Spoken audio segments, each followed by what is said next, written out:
نہیں نہیں، یہ نہیں ہو سکتا۔ آپ ایک لڑکے کی پسند کی خاطر مجھے سولی پر نہیں چڑھا سکتے بابا۔ جنت کی چیختی ہوئی آواز شاہ حویلی کے اونچے ستونوں سے ٹکرا کر گونج رہی تھی۔ اس کی آنکھوں میں وحشت اور انکار کے ملے جلے شعلے بھڑک رہے تھے۔ وہ آج ہی ہاسپٹل سے اس خوش فہمی میں گھر لوٹی تھی کہ اس کے بابا کی طبیعت اب سنبھل چکی ہے اور وہ چند دن ان کے ساتھ گزار کر اپنے آخری امتحان کی تیاری کے لیے واپس چلی جائے گی۔ لیکن حویلی کی دہلیز پر قدم رکھتے ہی اس پر قیامت توڑ دی گئی تھی۔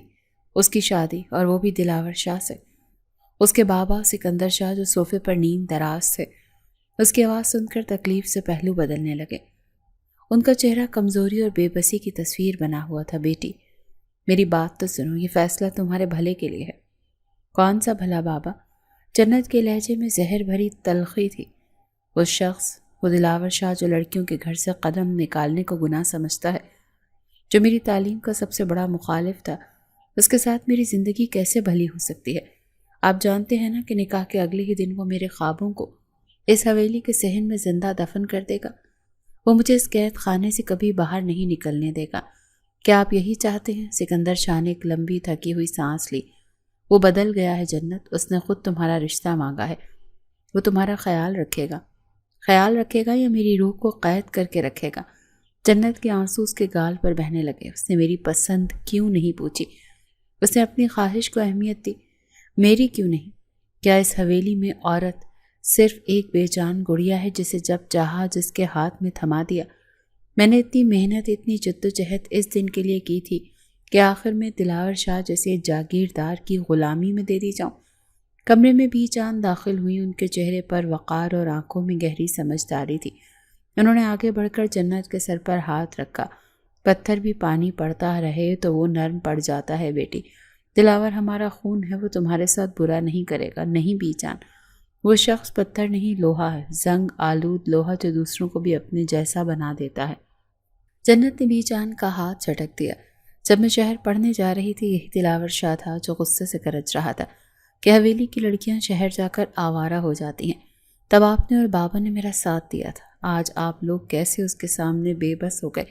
سکندر شاہ نے آنکھیں بند کر لیں۔ میری طبیعت، میری بیماری نے مجھے بے بس کر دیا ہے بیٹی۔ میں اپنے فرض سے سبکدوش ہونا چاہتا ہوں۔ میرے بعد تمہارا کون ہوگا؟ میں خود ہوں نا اپنے لیے۔ وہ چلائی، میں ڈاکٹر بن کر اپنا اور آپ کا سہارا بنوں گی۔ مجھے کسی دلاور شاہ کے نام کی ضرورت نہیں۔ اس کی آواز میں اب ضد اور بغاوت تھی۔ میں یہ شادی ہرگز نہیں کروں گی۔ اگر آپ لوگوں نے زبردستی کی تو میں… وہ کہتے کہتے رک گئی۔ اس کے ذہن میں خوفناک خیال بجلی کی طرح کوندا تھا۔ بی جان نے اس کی ادھوری بات اور خوفزدہ آنکھوں میں جھانک کر کہا، ایسا کی عزت خاک میں مل جائے۔ شاہ خاندان کی عورت سوچنا جس سے ہوئی بیٹیاں ایسے فیصلے نہیں کرتی، تو پھر شاہ خاندان کی بیٹیوں کے لیے فیصلے کون کرتا ہے؟ صرف مرد؟ جنت نے تلخی سے سوال کیا۔ میں اس فیصلے کو نہیں مانتی۔ وہ یہ کہہ کر تیزی سے اپنے کمرے کی طرف بھاگ گئی۔ اس کے پیچھے سکندر شاہ کی درد بھری آواز اور بی جان کی ٹھنڈی آہ گونج کر رہ گئی۔ کمرے میں آ کر اس نے دروازہ بند کیا اور پھر ٹیک لگا کر زمین پر بیٹھ گئی۔ اس کا پورا وجود کانپ رہا تھا۔ آنسو تھے کہ تھمنے کا نام نہیں لے رہے تھے۔ اسے اپنا روشن مستقبل تاریک کھائی میں گرتا ہوا محسوس ہو رہا تھا۔ دلاور شاہ کا مغرور چہرہ، اس کی سخت باتیں، اس کی روایات کی پاسداری کا جنون، سب ایک ایک کر کے اس کی آنکھوں کے سامنے گھومنے لگا۔ نہیں، میں اپنی زندگی ایسے برباد نہیں ہونے دوں گی۔ میں یہاں قید نہیں رہوں گی۔ اس نے آنسو پہنچتے ہوئے خود سے عہد کیا۔ اس کے دل میں بغاوت کا جو شعلہ بھڑکا تھا وہ اب کسی کے بجائے نہیں بجھ رہا تھا۔ اس نے فیصلہ کر لیا تھا کہ وہ اس حویلی اور ان رسم و رواج اور دلاور شاہ کی ملکیت بننے سے پہلے ہی یہاں سے بھاگ جائے گی، چاہے اس کے لیے اسے کوئی بھی قیمت کیوں نہ چکانی پڑے۔ رات کا اندھیرا حویلی کے در و دیوار پر پھیلا ہوا تھا، لیکن جنت کی آنکھوں سے نیند کوسوں دور تھی۔ وہ اپنے بستر پر بیٹھی ماضی کے اوراق پلٹ رہی تھی، اور ان اوراق کو جن پر اس کے خوابوں اور خوفوں کی تحریریں لکھی تھیں۔ اسے اپنی ماں کا دھندلا سا چہرہ یاد آیا۔ وہ بہت چھوٹی تھی جب ماں کا سایہ سر سے اٹھ گیا۔ اس کے بعد اس کے بابا سکندر شاہ نے ہی اس کی ماں اور باپ دونوں کا کردار نبھایا تھا۔ وہ شاہ حویلی کے سخت و روایتی ماحول میں اس کے لیے ٹھنڈی ہوا کا جھونکا تھے۔ بابا، میں ڈاکٹر بنوں گی، اس نے ایک دن اپنے والد سے کہا جب وہ صرف 10 سال کی تھی۔ سکندر شاہ نے مسکراتے ہوئے اس کے سر پر ہاتھ پھیرا۔ میری بیٹی جو چاہے گی وہ بنے گی، بس دل لگا کر پڑھنا۔ یہ وعدہ اس کے لیے ایک مقدس صحیفہ بن گیا۔ اس نے اپنی پوری جان لگا دی۔ حویلی کے رسم و رواج اسے ہر قدم پر روکتے تھے۔ اسے یاد تھا کہ جب اس نے میٹرک کا امتحان گاؤں میں سب سے زیادہ نمبروں سے پاس کیا تو تائی جان یعنی دلاور کی ماں نے کہا کہ بہت پڑھ لیا، اب گھر کے کام کاج سیکھو، لڑکیوں کو اتنا پڑھ لکھ کر کون سا حاکم بننا ہے۔ لیکن اس کے بابا اس کے پیچھے ایک مضبوط چٹان کی طرح کھڑے تھے۔ انہوں نے اس کا داخلہ شہر کے قریبی کالج میں کروا دیا۔ روز ایک گاڑی اسے لینے آتی اور چھوڑ کر جاتی۔ یہ حویلی کی تاریخ میں پہلی بار ہو رہا تھا کہ کوئی لڑکی روز پڑھنے کے لیے شہر جاتی۔ اس دوران اسے اکثر دلاور شاہ کی غصیلی نگاہوں کا سامنا کرنا پڑتا۔ وہ جب بھی حویلی میں ہوتا اس کی موجودگی سے ماحول میں ایک تناؤ سا پیدا ہو جاتا۔ جنت کو اتنا سر پر چڑھانے کی ضرورت نہیں ہے چچا جان، ایک دن اس نے کھانے کی میز پر سکندر شاہ سے کہا تھا۔ شہر کی ہوا اچھی نہیں ہوتی، پردے میں رہنا ہی عورت کا زیور ہے۔ اس سے پہلے کہ سکندر شاہ کچھ کہتے جنت خود بول پڑی تھی۔ پردہ آنکھوں میں ہوتا ہے دلاور بھائی، کردار میں ہوتا ہے، کتابوں سے یا شہر جانے سے خراب نہیں ہوتا۔ دلاور نے اسے ایسی نظروں سے دیکھا جیسے وہ کوئی عجوبہ ہو۔ زبان بہت چلنے لگی ہے تمہاری، یہی سکھانے بھیجا تھا چچا جان نے تمہیں شہر؟ اس دن کے بعد سے ان دونوں کے درمیان ایک اندیکھی دیوار کھڑی ہو گئی تھی۔ جنت کے لیے دلاور شاہ اس حویلی کے ہر اس فرسودہ روایات کا چلتا پھرتا اشتہار تھا جس سے اسے نفرت تھی۔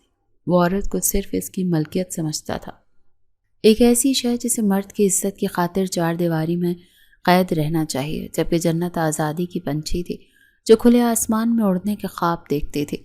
انٹرمیڈیٹ میں ٹاپ کرنے کے بعد جب اس نے میڈیکل کالج میں داخلے کی خواہش ظاہر کی تو حویلی میں جیسے بھونچال آ گیا۔ اب اسے پڑھنے کے لیے دوسرے شہر جانا تھا اور ہاسٹل میں رہنا تھا۔ یہ بات شاہ خاندان کے لیے ناقابل تصور تھی۔ ہماری حویلی کی لڑکیاں غیر مردوں کے بیچ شہر میں اکیلی نہیں رہتی، یہ ہماری عزت کا سوال ہے۔ دلاور نے فیصلہ سنا دیا، لیکن اس بار بھی بی جان اور اس کے بابا کی قابلیت اور جنون کے آگے کھڑے ہو گئے۔ بہت بحث اور مباحثے کے بعد دلاور کی شدید مخالفت کے باوجود اسے جانے کی اجازت مل گئی۔ وہ دن اسے آج بھی یاد تھا جب وہ حویلی سے نکل رہی تھی تو دلاور نے حقارت سے کہا تھا، جاؤ لیکن یاد رکھنا جب واپس آؤ گی تو اس حویلی کے رنگ میں ہی رنگنا پڑے گا۔ یہ شہر کی آزاد خیالی زیادہ دن نہیں چلے گی، اور آج اس کی بات سچ ثابت ہو رہی تھی۔ اسے حویلی کے رنگ میں رنگنے کے لیے تیار تھا۔ اسے اپنی بیوی بنا کر اپنی ملکیت کا ٹھپا لگا کر ہمیشہ کے لیے اس کی اڑان کو روک دینا چاہتا تھا۔ یہی سوچ کر جنت کی روح کانپ گئی۔ وہ اپنے بابا کی محبت اور ان کی بیماری کی وجہ سے کمزور پڑ رہی تھی، لیکن پھر اسے اپنا خواب یاد آ جاتا، وہ سفید کوٹ، گلے میں اسٹیتھوسکوپ اور مریضوں کی خدمت کرنے کا جذبہ۔ یہ سب کچھ وہ دلاور شاہ کے لیے قربان نہیں کر سکتی تھی۔ نہیں بابا، میں معافی چاہتی ہوں۔ اس نے اندھیرے میں آنسو بہاتے ہوئے سرگوشی کی۔ آپ نے مجھے ہمیشہ اپنی مرضی سے جینے کا حق دیا، میں اس حق کو ایسے چھیننے نہیں دوں گی۔ مجھے یہاں سے جانا ہی ہوگا۔ اس نے اٹھ کر اپنی الماری کھولی، ایک چھوٹا سا بیگ نکالا اور اس میں اپنے کچھ ضروری کپڑے، اپنی ڈگریوں کی فائلیں اور تھوڑے سے پیسے جو اس کے پاس سے رکھنے لگی۔ اس کا ہر عمل فیصلہ کن تھا، لیکن اس کا دل بری طرح دھڑک رہا تھا۔ وہ جانتی تھی کہ وہ جو قدم اٹھانے جا رہی ہے وہ اس کے اور اس کے بابا کے درمیان محبت اور اعتماد کی ہر دیوار کو گرا دے گا، لیکن اس کے پاس کوئی اور راستہ نہیں تھا۔ یہ جنگ اس کے وجود کی جنگ تھی اور وہ اسے ہار نہیں سکتی تھی۔ یہ تقریباً 2 سال پرانی بات تھی، لیکن جنت کے ذہن میں وہ منظر آج بھی اتنا ہی تازہ تھا جیسے کل ہی گزرا ہو۔ میڈیکل کالج کی داخلہ لسٹ میں اس کا نام آ چکا تھا اور حویلی میں خوشی سے زیادہ ایک عجیب سی کشیدگی کا ماحول تھا۔ اس کے بابا اور بی جان نے تو مٹھائی بانٹی تھی، لیکن خاندان کے دیگر افراد اور خاص طور پر تائی جان اور دلاور کے چہروں پر ناگواری صاف ظاہر تھی۔ اصل طوفان اس شام برپا ہوا جب کھانے کی میز پر اس کے ہاسٹل جانے کی بات نکلی۔ ایسے کیسے ہماری حویلی کی لڑکی شہر پڑھنے جا سکتی ہے اور وہ بھی ہاسٹل میں اکیلی رہے گی؟ دلاور شاہ غصے سے گرج رہا تھا۔ اس کی آواز اتنی بھاری اور بلند تھی کہ ملازم بھی سہم کر اپنی جگہوں پر رک گئے تھے۔ میز پر موجود تمام افراد بشمول سکندر شاہ اس کے غصے کے آگے چپ تھے۔ دلاور کا روب بھی ایسا تھا کہ بڑے بڑے اس کے سامنے بولنے کی ہمت نہیں کرتے تھے۔ سکندر شاہ نے جھجکتے ہوئے کہا کہ دلاور بیٹا، اس نے بہت محنت کی ہے، یہ اس کا خواب ہے۔ خواب؟ دلاور نے طنزیہ انداز میں چمچ پلیٹ پر پٹخا۔ لڑکیوں کے خواب گھر بسانا اور خاندان کی عزت کی حفاظت کرنا ہوتے ہیں، شہر کی خاک چھاننا نہیں۔ چچا جان، آپ اسے بہت زیادہ چھوٹ دے رہے ہیں، کل کو یہ ہمارے سر پر چڑھ کر ناچے گی اور تب آپ پچھتائیں گے۔ جنت کا خون کھول اٹھا۔ وہ ہمیشہ سے تیز زبان تھی اور غلط بات برداشت نہیں کر سکتی تھی۔ میرا خواب کیا ہے اور کیا نہیں اس کا فیصلہ میں خود کروں گی دلاور بھائی۔ رہی بات عزت کی تو عزت علم حاصل کرنے سے بڑھتی ہے، جہالت میں رہنے سے نہیں۔ جنت، سکندر شاہ نے اسے ٹوکا، لیکن بہت دیر ہو چکی تھی۔ دلاور شاہ اپنی کرسی سے کھڑا ہو گیا۔ اس کا قد لمبا اور جسم مضبوط تھا۔ وہ غصے میں کسی بپھرے ہوئے شیر کی مانند لگ رہا تھا۔ وہ چل کر جنت کے سامنے آ کر کھڑا ہوا۔ تمہاری زبان کچھ زیادہ ہی نہیں چلنے لگی؟ لگتا ہے شہر کے کالج نے تم سے تمیز اور لحاظ چھین لیا۔ جنت بھی نڈر ہو کر کھڑی ہو گئی۔ تمیز اور لحاظ کا مطلب اگر اپنے خوابوں کو مار کر خاموش ہو جانا ہے تو مجھے ایسی تمیز نہیں سیکھنی۔ دیکھا آپ سب نے؟ دلاور نے فاتحانہ انداز میں سب کی طرف دیکھا۔ یہ ہے اس شہر کی تعلیم کا اثر۔ یہ اب ہمارے خاندان کے کسی لڑکے سے شادی کے قابل نہیں رہی۔ اس کے دماغ میں آزادی کا بھوت سما گیا ہے۔ یہ الفاظ جنت کے دل میں تیر کی طرح لگے۔ وہ کہنا چاہتا تھا کہ وہ اب ناپاک ہو گئی ہے، کہ وہ اب حویلی کی روایات کے قابل نہیں۔ تبھی بی جان جو خاموشی سے سب دیکھ رہی تھی بولی۔ ان کی آواز پرسکون مگر مضبوط تھی۔ بس کر دو دلاور۔ کمرے میں مکمل خاموشی چھا گئی۔ دلاور نے پلٹ کر اپنی دادی کی طرف دیکھا۔ اگر اس کے باپ کو کوئی اعتراض نہیں، بی جان نے سکندر شاہ کی طرف اشارہ کیا، تو تمہیں بھی نہیں ہونا چاہیے۔ وہ سکندر کی بیٹی ہے اور وہ اس کے مستقبل کے فیصلے کا پورا حق رکھتا ہے۔ جنت کوئی غلط کام کرنے نہیں جا رہی، علم حاصل کرنے جا رہی ہے، جو ہر مسلمان مرد اور عورت پر فرض ہے۔ دلاور نے اپنی دادی کی طرف دیکھا۔ بی جان واحد ہستی تھی جن کے سامنے وہ مزید بحث نہیں کر سکتا تھا۔ اس کے چہرے پر شکست اور غصے کے تاثرات تھے۔ اس نے ایک آخری بار جنت کو جلا دینے والی نظروں سے دیکھا اور پیر پٹکتا ہوا وہاں سے چلا گیا۔ اس کے جانے کے بعد ماحول میں سکون تو آیا، لیکن جنت کے دل میں ایک طوفان چھوڑ گیا۔ اسے دلاور کے رویے پر شدید غصہ آیا۔ وہ کیسے اس کی زندگی کے فیصلے کر سکتا تھا؟ وہ کیسے اس کی تعلیم اور اس کے کردار پر انگلی اٹھا سکتا تھا؟ اس دن کے بعد سے دلاور شاہ کے لیے اس کے دل میں موجود بدگمانی نفرت میں بدل گئی۔ وہ جان گئی تھی کہ یہ شخص اس کی آزادی کا سب سے بڑا دشمن ہے۔ اب 2 سال بعد اپنے کمرے میں بیٹھے ہوئے جب وہ اسی شخص کے نام کے لیے منسوب کی جا رہی تھی، اسے وہ شام شدت سے یاد آئی۔ کچھ نہیں بدلا، اس نے خود سے کہا۔ وہ آج بھی ویسا ہی ہے، مغرور، خود غرض اور عورت کو پاؤں کی جوتی سمجھنے والا۔ بابا اور بی جان کیسے بھول گئے اس کا وہ رویہ؟ وہ کیسے سوچ سکتے ہیں وہ شخص میرے خوابوں کا احترام کرے گا؟ اسے لگا جیسے وہ ایک دلدل میں پھنستی جا رہی ہے۔ ایک طرف اس کے بابا کی بیماری اور محبت تھی، تو دوسری طرف اس کی اپنی زندگی، اس کا اپنا وجود، اس کا اپنا چھوٹا سا بیگ دیکھا جس نے بھاگنے کے لیے تیار کیا، تو اس کا ارادہ مزید پختہ ہو گیا۔ نہیں، میں ہار نہیں مانوں گی۔ اس نے آنسوں کے درمیان عزم کیا۔ دلاور شاہ، تم جیت کر بھی ہار جاؤ گے، تم مجھے حاصل نہیں کر سکتے۔ اس نے کھڑکی سے باہر پھیلی تاریکی کو دیکھا۔ یہی تاریکی کل اس کی آزادی کا راستہ بننے والی تھی۔ ہاسٹل کی زندگی جنت کے لیے کھلی فضا میں سانس لینے جیسی تھی۔ حویلی کی گھٹن، ہر وقت کی روک ٹوک اور دلاور شاہ جیسے لوگوں کی منفی سوچ سے دور وہ اپنی پڑھائی میں مگن تھی۔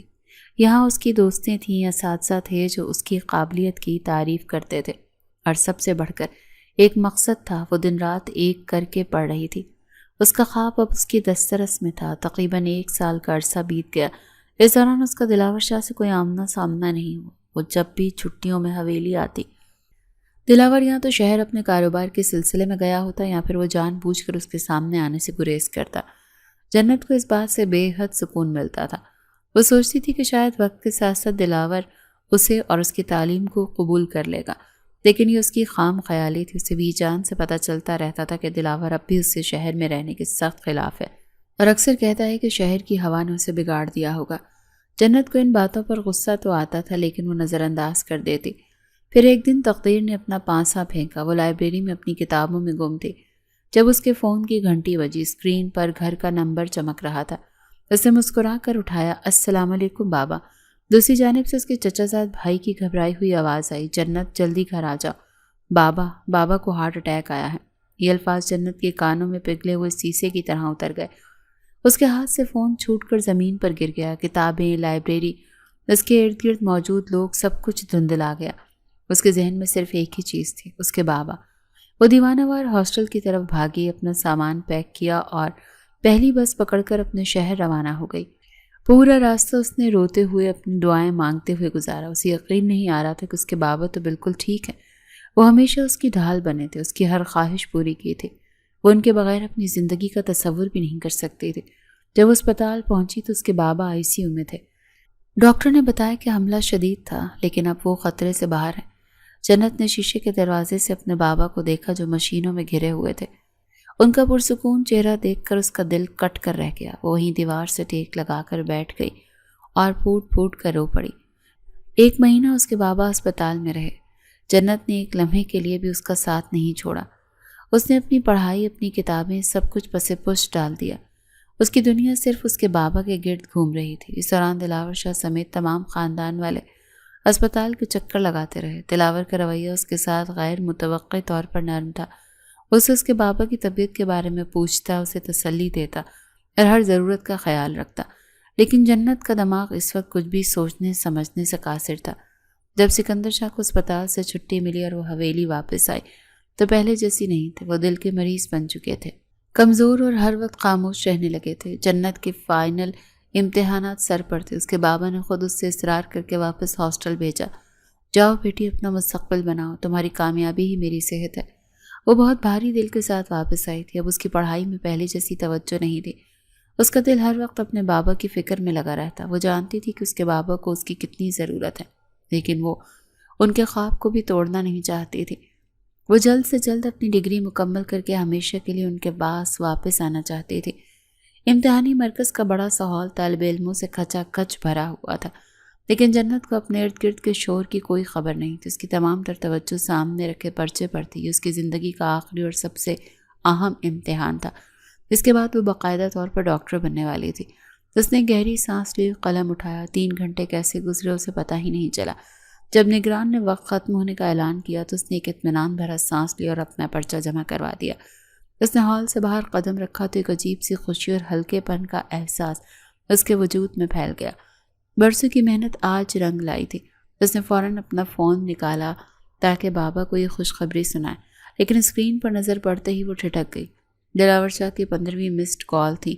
اس کا دل دھک سے رہ گیا۔ کوئی انہونی تو نہیں ہو گئی؟ بابا ٹھیک تو ہیں؟ اس نے کانپتے ہاتھوں سے دلاور کا نمبر ملایا۔ دوسری ہی گھنٹی پر فون اٹھا لے گئے۔ ہیلو، دلاور کی بھاری آواز سنائی تھی۔ دلاور بھائی، میں جنت۔ وہ اتنی کالز، بابا ٹھیک تو ہیں؟ اس کی آواز میں واضح پریشانی تھی۔ ہاں جنت، بالکل ٹھیک ہیں چچا جان، تم پریشان مت ہو۔ دلاور کا لہجہ حیرت انگیز طور پر نرم اور پرسکون تھا۔ میں تمہیں ہی لینے آیا ہوں، تم امتحانی مرکز کے باہر آ جاؤ، میں گیٹ پر گاڑی میں انتظار کر رہا ہوں۔ جنت کو شدید حیرت ہوئی۔ دلاور اس سے لینے آیا؟ وہ شخص جو اس کے شہر آنے کے ہی خلاف تھا۔ آپ یہاں کیا کر رہے ہیں؟ بابا نے بھیجا ہے، انہوں نے کہا ہے تمہارا آخری پرچہ ہے، تم تھک گئی ہوگی تو میں تمہیں لیتا ہوں۔ دلاور نے بہت تسلی سے جواب دیا۔ تم بس باہر آ جاؤ، پھر بات کرتے ہیں۔ جنت نے فون بند کر دیا، لیکن اس کا دماغ الجھن کا شکار تھا۔ دلاور کا یہ بدلا ہوا انداز اسے ہضم نہیں ہو رہا تھا۔ وہ ڈرتے ڈرتے گیٹ کی طرف بڑھی۔ باہر ایک چمکتی ہوئی کالی گاڑی کھڑی تھی اور ڈرائیونگ سیٹ پر دلاور شاہ بیٹھا تھا۔ اس نے جینز اور شرٹ پہن رکھی تھی اور اس کا حلیہ حویلی والے روایتی دلاور سے بالکل مختلف لگ رہا تھا۔ وہ جیسے ہی گاڑی کے پاس پہنچی، دلاور نے مسکرا کر دروازہ کھولا۔ آ جاؤ، بیٹھو۔ جنت ہچکچاتے ہوئے بیٹھ گئی۔ گاڑی میں ایک ہلکی سی خوشبو پھیلی ہوئی تھی۔ دلاور نے گاڑی آگے بڑھا دی۔ کیسا ہوا پرچہ؟ اس نے گفتگو کا آغاز کیا۔ ٹھیک ہو گیا، جنت نے آہستہ سے جواب دیا۔ وہ ابھی بھی صدمے کی کیفیت میں تھی۔ بہت مبارک ہو، آخرکار تم ڈاکٹر بن ہی گئی۔ دلاور کے لہجے میں طنز کا شائبہ تک نہیں تھا، بلکہ ایک عجیب سی خوشی محسوس ہو رہی تھی۔ چچا جان بہت خوش ہوں گے۔ جنت خاموش رہی۔ اسے سمجھ نہیں آ رہا تھا وہ کیا رد عمل دے۔ یہ وہ دلاور نہیں تھا جسے وہ جانتی تھی۔ وہ تو اس کی کامیابی پر جل بھن جاتا تھا۔ تم کچھ بول کیوں نہیں رہی؟ دلاور نے ایک لمحے کے لیے اس کی طرف دیکھ کر پوچھا۔ کیا آپ بھی مجھ سے ناراض ہو؟ نہیں، ایسی تو کوئی بات نہیں، بس تھک گئی ہوں، اس نے بہانہ بنایا۔ میں جانتا ہوں تم کیا سوچ رہی ہو۔ دلاور نے گہری سانس لی۔ تم سوچ رہی ہو کہ جو شخص ہمیشہ تمہاری مخالفت کرتا تھا وہ آج اتنا اچھا کیسے بن گیا ہے نا؟ جنت نے کوئی جواب نہیں دیا۔ جب چچا جان اسپتال میں تھے، دلاور نے خود ہی کہنا شروع کیا۔ میں نے تمہیں ان کی خدمت کرتے ہوئے دیکھا، میں نے تمہاری آنکھوں میں ان کے لیے فکر دیکھی۔ مجھے اس دن احساس ہوا کہ تم جتنی اچھی بیٹی ہو اتنی ہی اچھی ڈاکٹر بھی بنو گی۔ انسان وقت کے ساتھ سیکھتا ہے جنت۔ میں شاید غلط تھا۔ جنت کا منہ حیرت سے کھلا کا کھلا رہ گیا۔ کیا وہ واقعی دلاور شاہ کی باتیں سن رہی تھی یا یہ کوئی خواب تھا؟ سفر خاموشی سے کٹتا رہا، لیکن جنت کے ذہن میں خیالات کا طوفان برپا تھا۔ کیا دلاور سچ میں بدل گیا تھا؟ یہ کوئی نئی چال تھی؟ حویلی پہنچنے تک وہ اسی شش و پنج میں مبتلا رہی۔ گاڑی جیسے ہی حویلی کے بڑے گیٹ سے اندر داخل ہوئی، جنت نے دیکھا پورا گھر سجا ہوا تھا، پھولوں اور روشنی سے آراستہ۔ حویلی کسی دلہن کی طرح لگ رہی تھی۔ یہ سب کیا ہے؟ اس نے حیرت سے پوچھا۔ دلاور نے گاڑی روک کر اس کی طرف دیکھا۔ اس کے چہرے پر ایک گہری پراسرار مسکراہٹ تھی۔ یہ سب تمہارے لیے ہے، ایک بہت بڑی خوشخبری تمہاری منتظر ہے۔ جنت کا دل زوروں سے دھڑکا۔ اسے ایک نامعلوم خطرے کا احساس ہوا۔ یہ بدلا ہوا دلاور، یہ سجی ہوئی حویلی، یہ سب کسی آنے والے طوفان کا پیش خیمہ لگ رہی تھی، اور وہ نہیں جانتی تھی کہ اس خوشخبری کے پردے میں اس کے لیے کون سی نئی آزمائش چھپی ہے۔ جنت کا دل کسی خطرے کے احساس سے زور زور سے دھڑک رہا تھا جب اس نے دلاور کے پیچھے حویلی کے مرکزی ہال میں قدم رکھا۔ روشنی اور پھولوں کی سجاوٹ اس کا منہ چڑھا رہی تھی۔ سامنے صوفے پر اس کے بابا سکندر شاہ بیٹھے تھے اور ان کے چہرے پر ایک عجیب سا سکون تھا۔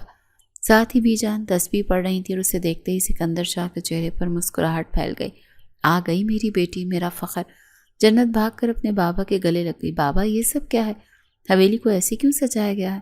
سکندر شاہ نے اس کے سر پر ہاتھ پھیرتے ہوئے کہا، تمہاری زندگی کی سب سے بڑی خوشی کا جشن منانے کے لیے۔ جنت نے کچھ نہ سمجھتے ہوئے بی جان کی طرف دیکھا۔ بی جان نے اٹھ کر اسے اپنے پاس بٹھایا اور اس کا ہاتھ تھام لیا۔ بیٹی، تم اب ڈاکٹر بن گئی ہو نا، تم نے اپنی ذمہ داری پوری کر دی، اب ہماری باری ہے کہ ہم اپنی ذمہ داری پوری کریں۔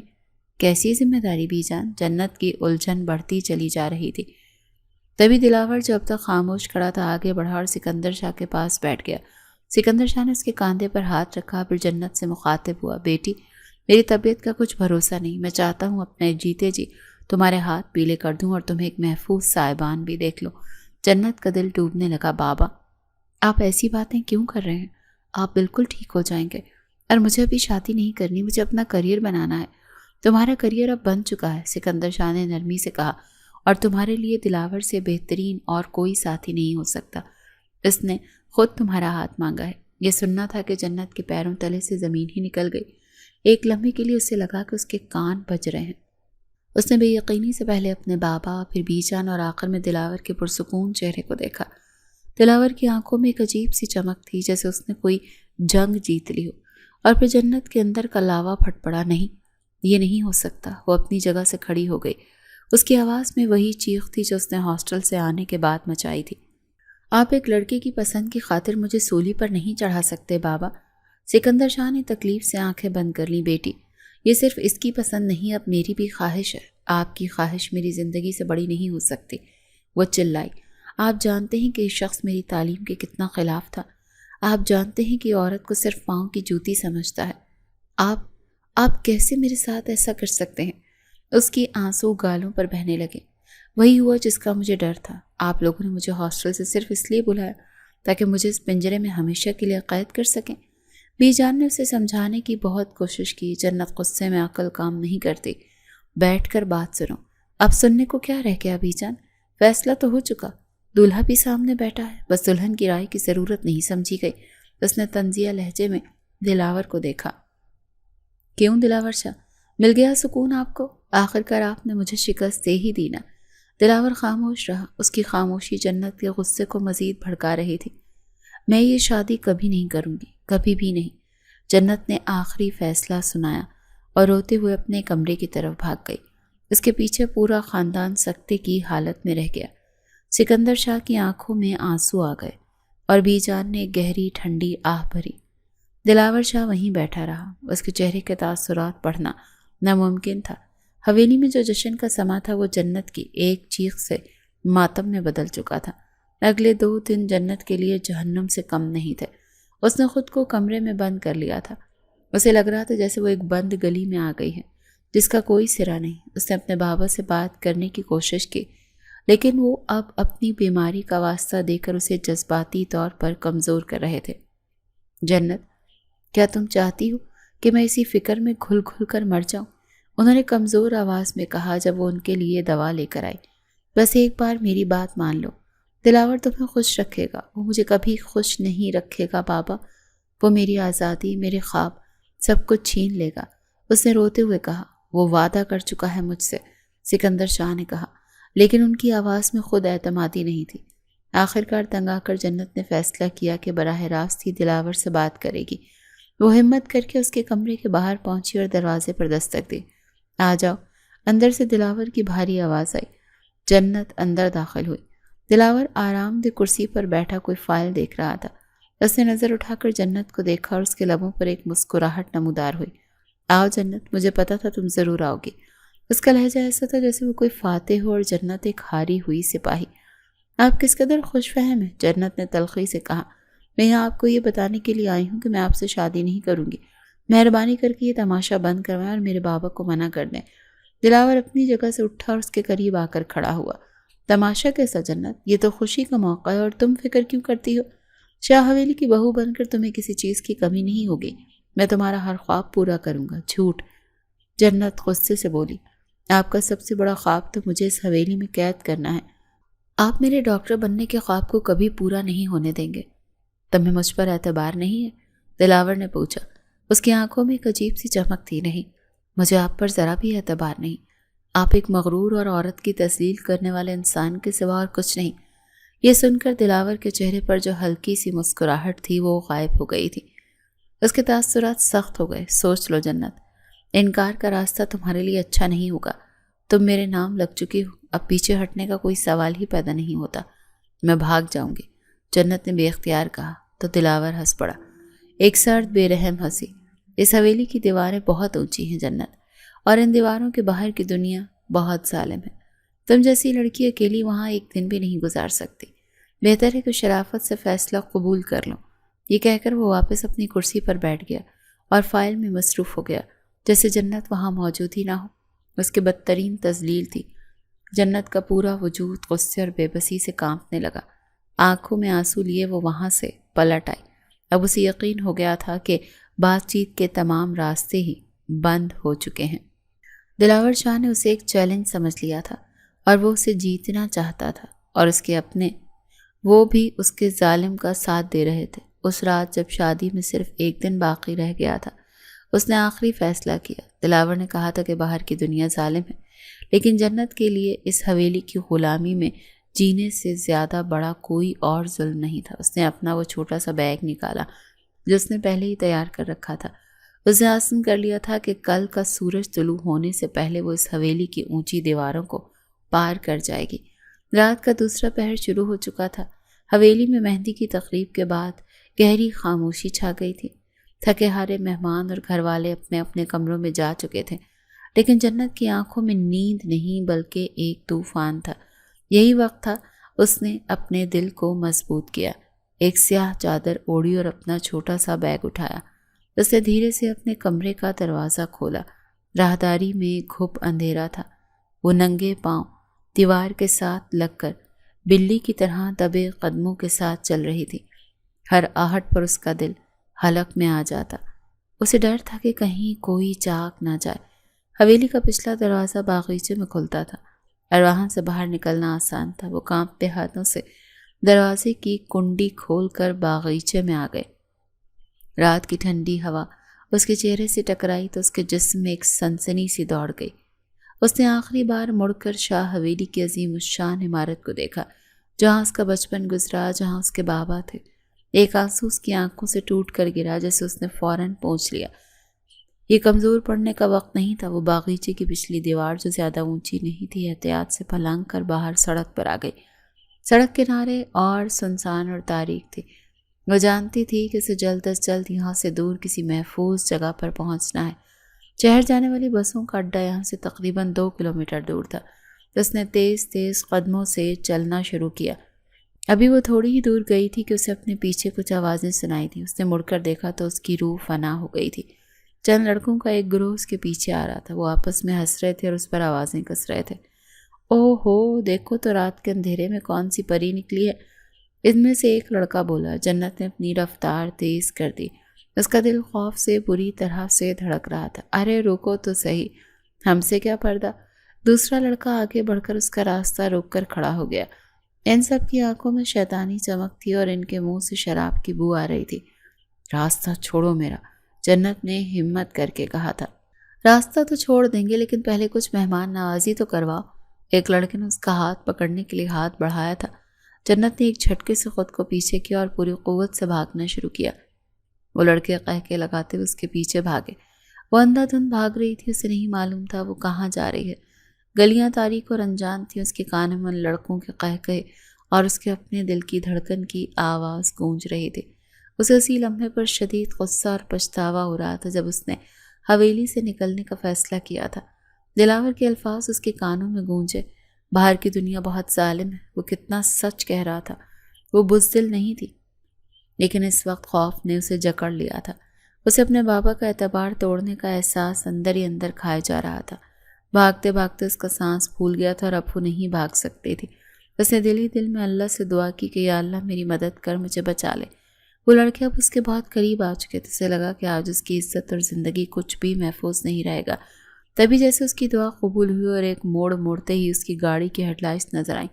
گاڑی اس کے قریب آ کر رک گئی۔ جنت نے ایک لمحے کے لیے بھی نہیں سوچا اور اس نے اللہ کی طرف سے بھیجا ہوا فرشتہ سمجھا اور لپک کر پچھلا دروازہ کھول کر اندر بیٹھ گئی۔ گاڑی چلاؤ، خدا کے لیے جلدی کرو، وہ ہانپتے ہوئے چیخے۔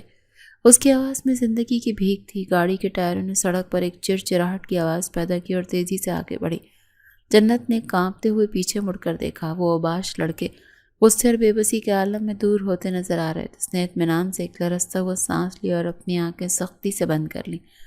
اس کا پورا وجود پتے کی مانند کانپ رہا تھا۔ ٹھنڈی رات میں بھی اس کے ماتھے پر پسینے کے قطرے تھے۔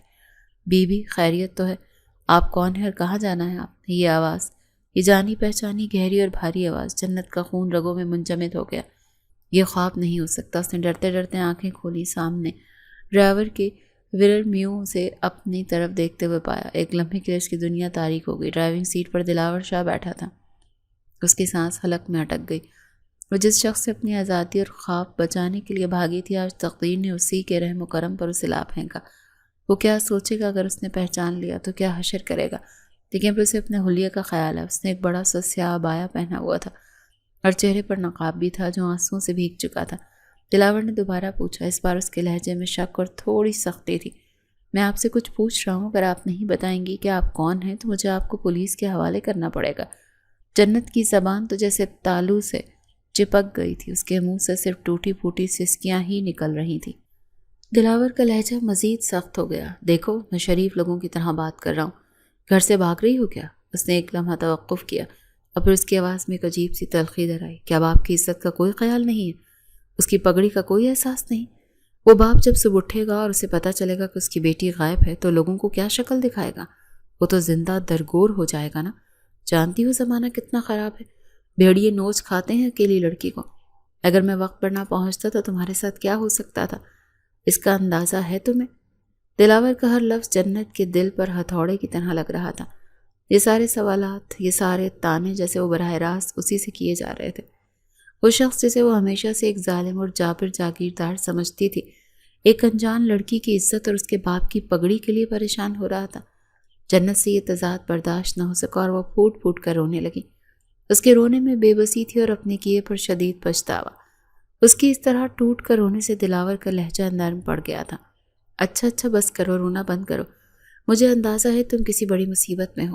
اس نے کچھ دیر گہری سوچ میں ڈوب کر گاڑی چلائی، پھر کہا اس وقت رات کے 2 بج رہے ہیں، میں تمہیں اکیلا سڑک پر بھی نہیں چھوڑ سکتا اور کسی ہوٹل میں لے جانا بھی مناسب نہیں۔ میں تمہیں کہاں لے کر جاؤں؟ جنت خاموش رہی۔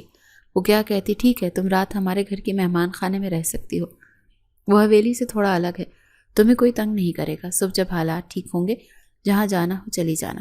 یہ سن کر جنت کے ہوش اڑ گئے۔ نہیں، میں وہاں نہیں جا سکتی، وہ گھبرا کر بولی۔ پھر کہاں جاؤ گی؟ واپس ان درندوں کے پاس۔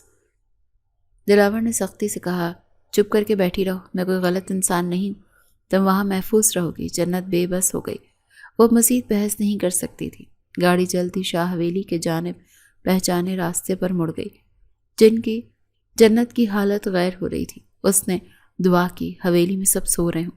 دلاور نے عقل مندی کا مظاہرہ کرتے ہوئے گاڑی مرکزی دروازے کے بجائے پچھلے دروازے پر روکی اور اسے مہمان خانے کی طرف لے گیا، جو باغیچے کے دوسرے کونے میں تھا۔ تم یہاں آرام کرو، صبح بات کریں گے۔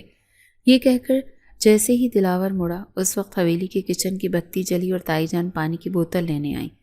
جنت کا دل اچھل کر حلق میں آ گیا۔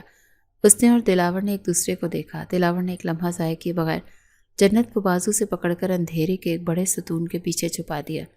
کون ہے وہاں؟ دلاور، تائی جان نے آواز دی۔ جی تائی جان، میں ہوں۔ وہ ذرا کام سے باہر گیا تھا۔ دلاور نے پرسکون آواز میں جواب دیا۔ اچھا چلو سو جاؤ، اب صبح بڑا دن ہے۔ یہ کہہ کر تائی جان واپس اندر چلی گئی۔ جنت کا سانس جو رکا ہوا تھا بحال ہوا۔ دلاور نے اسے کمرے میں جانے کا اشارہ کیا اور خود وہاں سے چلا گیا۔ جنت نے شکر ادا کیا کہ وہ بال بچی۔ جیسے ہی دلاور گیا ایک لمحے کے لیے بھی وہاں نہیں رکی، جانتی تھی یہ جگہ محفوظ نہیں۔ وہ مہمان خانے سے نکلی اور سائے کی طرح دیوار کے ساتھ لگتی اپنے کمرے تک پہنچ گئی۔ اس نے اندر سے دروازہ بند کیا، اس پر ٹیک لگا کر زمین پر بیٹھ گئی۔ اس نے جلدی سے کپڑے بدلے اور اس منحوس صبائے کو اسٹور روم میں لے جا کر پرانے صندوق میں پھینک دیا، یہ سوچ کر کہ موقع ملتے ہی وہ اسے جلا دے گی تاکہ کوئی ثبوت باقی نہ رہے۔ وہ بستر پر گر کر بے تحاشا روئی۔ وہ دلاور شاہ سے بھاگی تھی اور تقدیر نے اسے نہ صرف اسی کے حوالے کیا بلکہ ایک مجرم کی طرح اس کی پناہ میں آنے پر مجبور بھی کر دیا۔ اگلی صبح حویلی میں شادی کی رونقیں اور شہنائیوں کی آوازیں گونج رہی تھی، لیکن جنت کے لیے کسی نوحے سے کم نہیں تھا۔ وہ رات بھر جاگتی رہی، اس کی آنکھیں رو رو کر سوج گئی تھیں اور اس کا دماغ معوف ہو چکا تھا۔ رات کے خوفناک واقعے نے اس کے اندر کی ساری بغاوت ختم کر دی تھی۔ اس نے خاموشی سے اپنی تقدیر کے آگے سر جھکا دیا۔ ناشتے کی میز پر دلاور کچھ پریشان نظر آ رہا تھا۔ اس نے بی جان سے دھیرے سے پوچھا، بی جان کیا کوئی مہمان آیا تھا رات کو؟ بی جان نے حیرت سے اسے دیکھا۔ نہیں تو بیٹا، کیوں، کیا ہوا؟ کچھ نہیں، دلاور نے بات ٹال دی۔ مجھے لگا شاید کوئی مسافر بھٹک کر آیا ہو۔ وہ بار بار مہمان خانے کی طرف دیکھ رہا تھا۔ جنت جو دور بیٹھی تھی یہ سب دیکھ کر سن رہی تھی۔ اس کا دل خوف سے دھڑک رہا تھا، لیکن وہ چہرے پر بے تاثر بیٹھی تھی۔ نکاح کا وقت قریب آیا تو بی جان خود اس کے کمرے میں آئی۔ جنت دلہن کے بھاری سرخ جوڑے میں ملبوس ایک بے جان گڑیا کی طرح آئینے کے سامنے بیٹھی تھی۔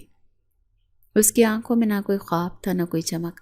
بی جان نے اس کے کاندھے پر ہاتھ رکھا۔ جانتی ہوں بیٹی، تم خوش نہیں ہو، لیکن کبھی کبھی جو چیزیں ہمیں زہر لگتی ہیں وہ تریاک ہوتی ہیں۔ جنت خاموش رہی۔ تم دلاور کو صرف باہر سے جانتی ہو، بی جان نے نرمی سے کہا۔ وہ اپنے دادا پر گیا ہے۔ سخت خول کے اندر ایک بہت نرم دل چھپا ہے، بس اس خول کو توڑنے کی ہمت چاہیے۔ اسے ایک موقع دے کر دیکھنا، شاید وہ ویسا نہ ہو جیسا تم سمجھتی ہو۔ بی جان کے الفاظ جنت کے دل میں ایک چھوٹا سا شگاف ڈال گئے، لیکن اس کا ذہن اب بھی کچھ ماننے کو تیار نہیں تھا۔ نکاح کی تقریب شروع ہوئی۔ قاضی صاحب نے جب اسے ایجاب و قبول کے لیے پوچھا تو ایک لمحے کے لیے کمرے میں مکمل سناٹا چھا گیا۔ جنت کی نظر اپنے بابا کے کمزور اور امید بھرے چہرے پر پڑی۔ اس کی آنکھوں کے سامنے گزشتہ رات کا خوفناک منظر گھوم گیا۔ اس نے کانپتی آواز میں سسکیوں کو دباتے ہوئے کہا، قبول ہے۔ رات کو جب اسے دلاور کے کمرے میں لایا گیا تو ایک مجرم کی طرح سر جھکائے بیٹھی تھی۔ کمرہ گلاب کے پھولوں کی مہک سے بھرا ہوا تھا، لیکن جنت کو لگ رہا تھا جیسے اس کی سانسیں اس خوشبو سے بھی بھاری ہو رہی ہیں۔ کچھ دیر بعد دلاور کمرے میں داخل ہوا۔ اس کی قدموں کی آہٹ پر جنت نے خود کو مزید سمیٹ لیا۔ وہ آ کر اس کے پاس کچھ فاصلے پر بیڈ پر بیٹھ گیا۔ کمرے میں ایک ناقابل برداشت خاموشی تھی اور آخرکار دلاور نے ہی اس خاموشی کو توڑا۔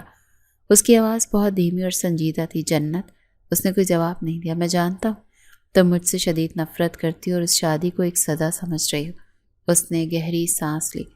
شاید تم اپنی جگہ ٹھیک بھی ہو۔ میرا رویہ ہمیشہ سے تمہارے ساتھ سخت رہا ہے، لیکن آج میں اپنے رویے کی وجہ اور اس شادی کی حقیقت بتانا چاہتا ہوں۔ جنت نے بے یقینی سے ہلکی سی نظر اٹھا کر اس کی طرف دیکھا۔ جس دن چچا جان اسپتال میں تھے، دلاور نے کہنا شروع کیا، ڈاکٹروں نے مجھے الگ بلا کر کہا تھا کہ ان کا دل بہت کمزور ہو چکا ہے، انہیں کسی بھی قسم کے ذہنی دباؤ سے بچانا ہوگا۔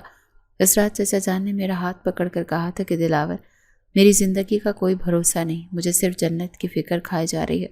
وہ بہت بھولی ہے، اسے دنیا کی سمجھ نہیں۔ میں اسے کسی ایسے کے حوالے نہیں کرنا چاہتا جو اس کی اڑان کو روکے، بلکہ اس کے لیے آسمان بن جائے۔ میں نے ان سے کہا، آپ فکر نہ کریں، ہم اس کے لیے بہترین رشتہ ڈھونڈیں گے۔ دلاور ایک لمحے کو رکا، تب انہوں نے کہا، تم سے بہتر اور کون ہوگا؟ میں جانتا ہوں تم باہر سے سخت ہو، لیکن اندر سے تم ہی ان کی سب سے زیادہ حفاظت کرو گے۔ مجھ سے وعدہ کرو کہ تم اس کے خوابوں کا گلا نہیں گھونٹو گے۔ میں نے انہیں وعدہ دیا کہ میں تمہیں ڈاکٹر بننے سے کبھی نہیں روکوں گا۔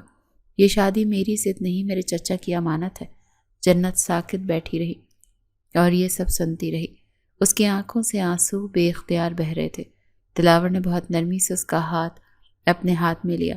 میں نے تمہاری تعلیم کی مخالفت کی، یہ سچ ہے، لیکن اس کی وجہ نفرت نہیں، ایک بے وقوفانہ خوف تھا۔ میں اس حویلی کی روایات میں پلا بڑا ہوں۔ مجھے لگتا تھا کہ باہر کی دنیا ہماری بیٹیوں کے لیے محفوظ نہیں، لیکن جب میں نے تمہاری محنت، تمہارا جنون اور چچا جان کا تم پر فخر دیکھا تو مجھے اپنی سوچ پر شرمندگی ہوئی۔ میں غلط تھا جنت۔ اس نے جنت کے آنسوں کو نرمی سے پہنچا۔ تم ڈاکٹر بن چکی ہو اور یہ تمہارا حق ہے کہ تم اپنا کریئر بناؤ۔ میں تمہارے راستے کا پتھر نہیں، تمہارا ہمسفر بنوں گا۔ تمہارا خواب پورا کرنا اب میری ذمہ داری ہے۔ جنت کی آنکھوں کے سامنے سے سارے پردے ہٹ گئے۔ وہ شخص جسے وہ اپنا سب سے بڑا دشمن سمجھتی تھی، اس نے اس کے باپ سے اس کے خوابوں کی حفاظت کا وعدہ کیا تھا۔